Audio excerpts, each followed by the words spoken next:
All right, welcome back to another video in the MySql chapter. Today what we're going to talk about is limit and offset. And what I mean by limit and offset is basically, have you ever used a website, maybe even Google, and you type in some search results and there are too many search results to list. And so what they do is they put like 10 or 20 per page, and then you can click through and paginate to the next result set. We oftentimes want to do that with our database because sometimes, and more times than not, you're going to end up with more records than you want to get at a time. This could be for many reasons. I mean, this might be just to not run out of memory when you're running through a loop. You may only need to return a certain amount of results to the front end of the website or something like that. Or any number of reasons you'll want to limit the amount of results that you get back from your database. And so today I'm going to show you how we can kind of go through that and see how we can limit those result sets, and then we can do like the second page and the third page and so on and so forth. So let me go ahead and switch over to my screen here, and I got the terminal open, so I'm going to go ahead and make sure that my virtual server example is up and running. Okay, actually I do have another web server running right now, so let me shut that down real quick. You don't have to follow along with this part.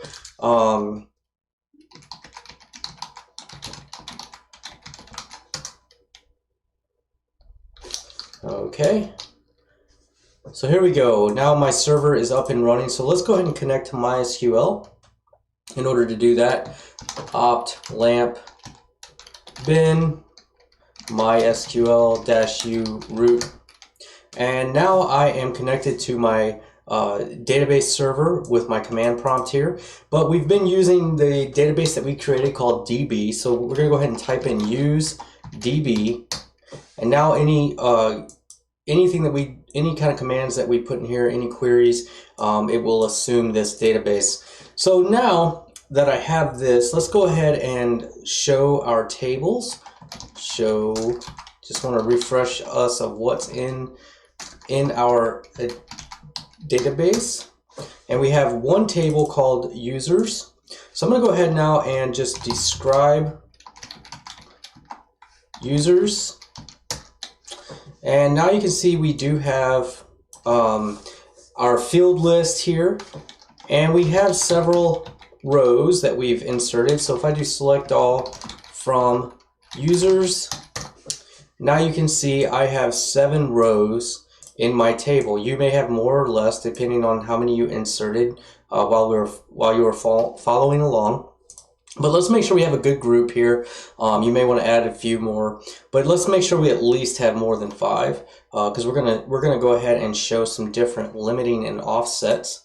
So what we can do is we can add to our select statements and basically updating and everything else, but most often you're going to use this with selects. So I'm going to say select star from users, and then let's just say I want to get one result set. Well, I could type limit 1, and if I send that back, I'm only going to get one row, and that's because I use this limit 1. So it says, hey, just give me the first record back. Now, if we were using order with this, we would get select star from users, and then we could say order by L name, comma F name, and then we could say limit 1. When we do that, now we get one record back, but because of the way that we ordered this, this would be the first row back, this Jane Doe. So we can use ordering and limiting to limit the amount of result sets we get back. So again, one reason we might want to do this is because we might just want to find the first row that matches, or we might have a result set in mind, like I only want to show 10 of these people per page on my website. So we can do that. So let me show you what happens now if we do something like this. We can say select star from users, and then I'm going to go ahead and leave the order by on. So order by L name, comma, F name, and then I'm going to say limit 5. Now we get 5 rows back, and they are ordered the way that I asked them to be ordered. But this isn't all of our result set. So let's say I wanted the next page. Well, that's where the offset comes into play. So I'm just going to bring this back up here. And what you could do is you could type in offset here. Now, if you do offset 0, this is the exact same result set that we got before. Offset 0 meaning it offsets 0 records. But let's say I want to offset this 1 record. Well, then it should start with this 6th. So it should leave off Jane Doe and start with John Doe if I offset 1. And that's what it does. So it got the next, it still limits by 5. So it got 5 rows, but it offset that result set by 1. So by default, the offset is 0, and it will give you the first result back. But you can offset these by the number of records. So if the offset starts at 0, and let's just say, for example, let's do select star from users, and what I'm going to do for a little bit is I'm not going to order by, because I want us to see these IDs here on the left, and we can pay attention to those. So let's see what happens if we do a limit and offset, and let's get rid of the order by. So let's offset by 5. So I want you to think about in your head before I run this, what row will be the first row that it returns? Okay, so the first row it returns was this one. So the offset 5, it offsets 0, 1, 2, 3, 4, and then 5. Okay, so the 5th record, it basically left 5 records off the beginning. So if we're limiting by 5 and we're offsetting by 5, this would be very similar in pages. Now let's make this a little more, since I only have 7 records, let's lower this to 2. I want to limit it to 2, and I want to offset this first by 0. And if I do that, I'm going to get the first 2 rows. So next, let's go ahead and do an offset 2, and now I get 3 and 4. Well, let's go now and offset 4. Okay, now I get 5 and 6. But what happens now if I offset 5? Oops, I meant 6. Sorry.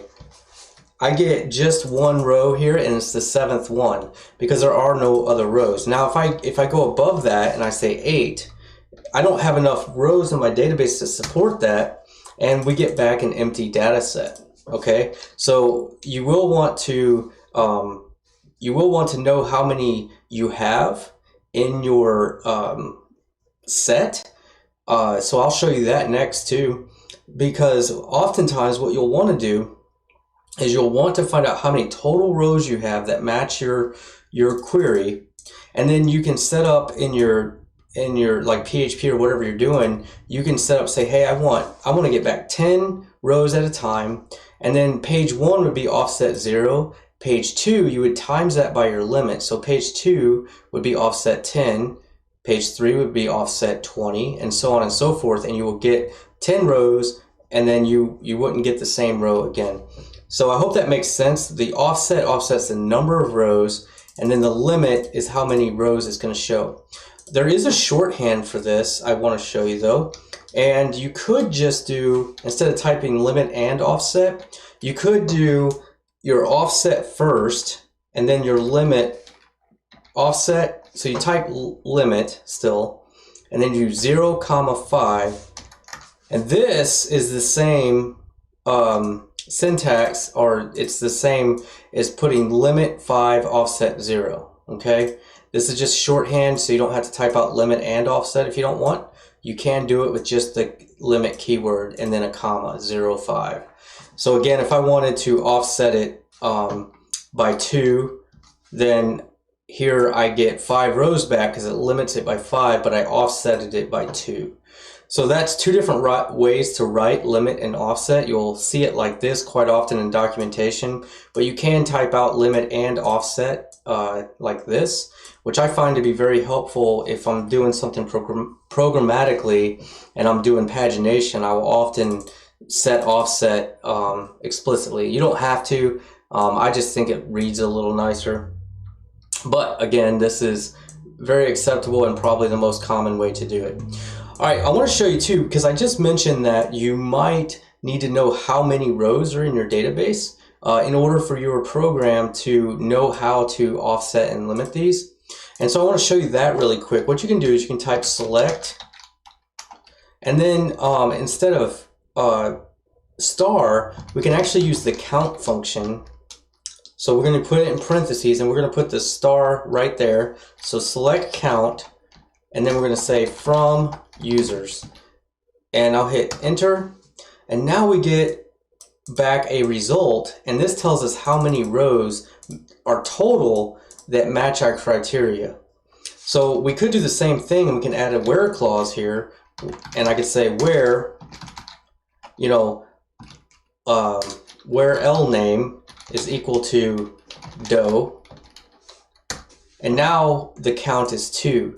So we can use where clauses and everything else, but basically this count function is going to, instead of getting the number or getting all the rows and returning the data, it'll actually tell us how many there are. And that's really useful when we're talking about limit and offset, because now I know for a fact, if I run this first in my program, it looks like, okay, I have 7 total rows, and now I know I can split those up by 5 and have 2 pages of 5.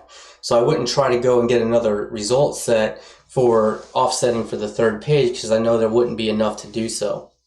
Okay, so I hope that makes sense. If it doesn't quite make sense, that's okay. Don't let this hang you up. It'll make more sense as we use it in our software, but I did want to show you limit and offset. Used very heavily when we start talking about pagination and things like that. All right, guys, I will talk to you in the next video.